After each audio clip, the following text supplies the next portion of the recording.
Stop sejenak.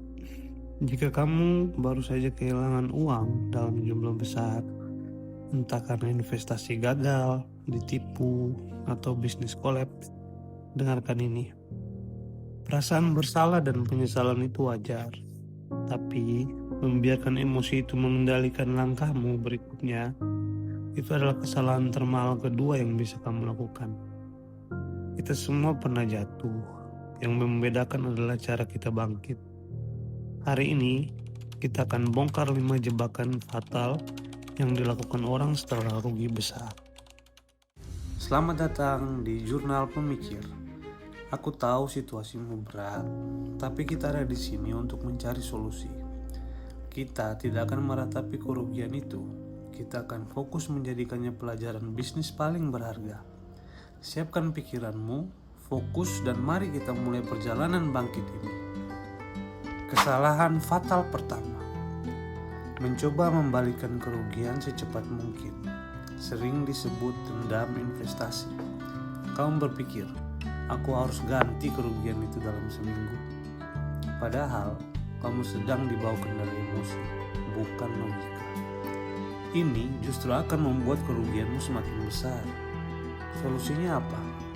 Pendingin emosi 30 hari. Jauhi semua aplikasi yang membuatmu rugi selama minimal 1 bulan. Gunakan waktu itu untuk menenangkan otak, bukan mencari kesempatan cepat. Kesalahan kedua, menanggung beban ini sendirian. Kerugian finansial bukan hanya masalah uang, tapi masalah mental. Menyembunyikannya hanya akan memperburuk stres, mengganggu tidur, dan merusak hubunganmu dengan keluarga. Ingat, kamu single parent bro. Mentalmu harus kuat demi anak-anak. Solusinya apa?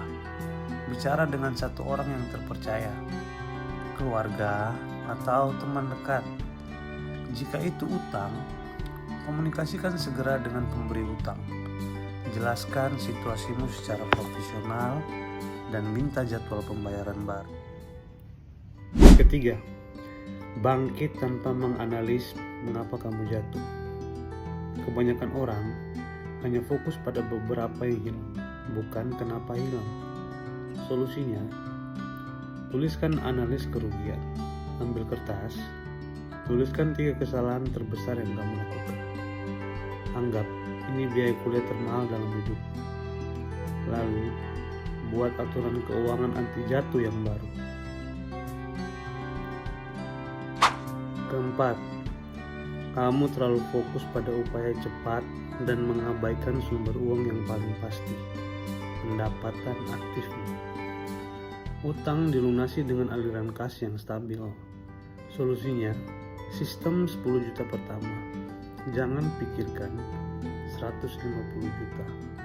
Fokuskan semua energimu untuk mendapatkan 10 juta pertama melalui kerja keras, kerja sampingan, ataupun freelance. Begitu 10 juta itu masuk, kamu akan mendapatkan dorongan motivasi yang sangat besar.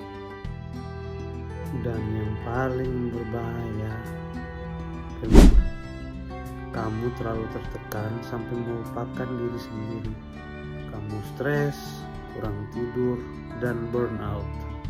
Ingat, kamu adalah ayah dari anak-anakmu. Kamu adalah aset terpenting yang tersisa. Jika kamu tumbang, semuanya runtuh. Solusinya, jadwalkan quality time 15 menit setiap hari. 15 menit matikan semua gadget, peluk anak-anakmu dan dengarkan mereka. Momen itu adalah vitamin mental gratis yang akan mengingatkanmu kenapa kamu harus berjuang. Kamu tidak sendirian bro. Kerugian hanyalah sebuah titik belok, bukan tujuan akhir. Ambil napas. Tuliskan 1 kesalahan yang akan kamu perbaiki hari ini. Tonton video kita berikutnya. 7 jurus cerdas mengelola keuangan bulanan walau gaji pas-pasan, yang akan membantumu membangun kembali benteng keuangan. Klik like jika video ini membantumu. Subscribe untuk panduan bangkit lainnya. Sampai jumpa di video berikutnya.